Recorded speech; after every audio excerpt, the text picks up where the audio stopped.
A reading from the book of Genesis.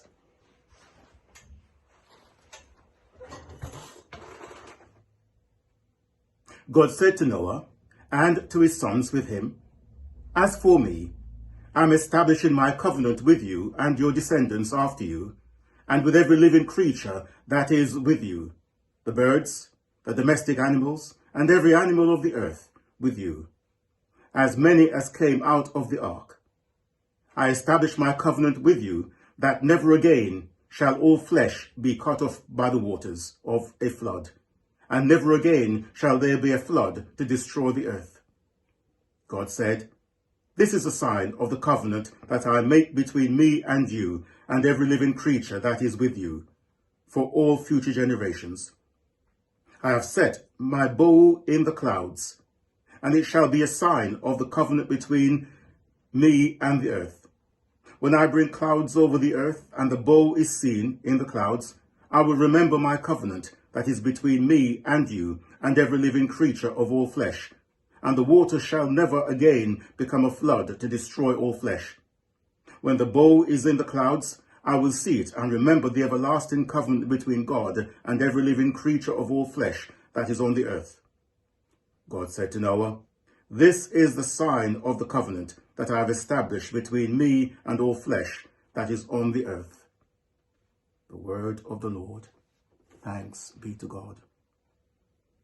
Psalm 25, the response. Your paths, O Lord, are love and faithfulness to those who keep your covenant. Your paths, O Lord, are love and faithfulness to those who keep your covenant. To you, O Lord, I lift up my soul. My God, I put my trust in you. Let me not be humiliated, nor let my enemies triumph over me. Let none who look to you be put to shame. Let the treacherous be disappointed in their schemes. Your paths, O Lord, are love and faithfulness to those who keep your covenant. Show me your ways, O Lord, and teach me your paths. Lead me in your truth and teach me, for you are the God of my salvation. In you I have trusted all the day long. Your paths, O Lord, are love and faithfulness to those who keep your covenant. Remember, O Lord, your compassion and love, for they are from everlasting. Remember not the sins of my youth and my transgressions.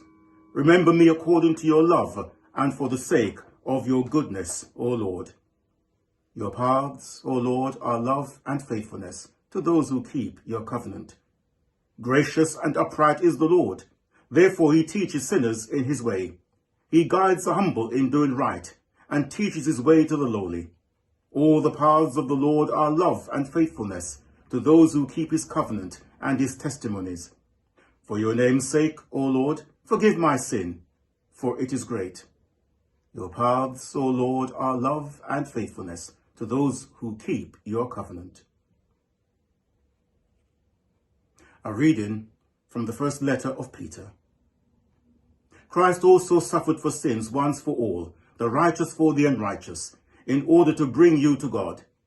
He was put to death in the flesh, but made alive in the spirit, in which also he went and made a proclamation to the spirits in prison, who in former times did not obey, when God waited patiently in the days of Noah, during the building of the ark, in which a few, that is, 8 persons, were saved through water.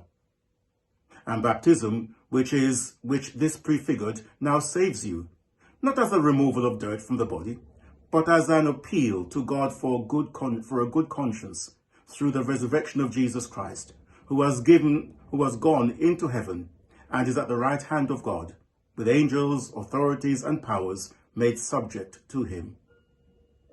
The word of the Lord. Thanks be to God.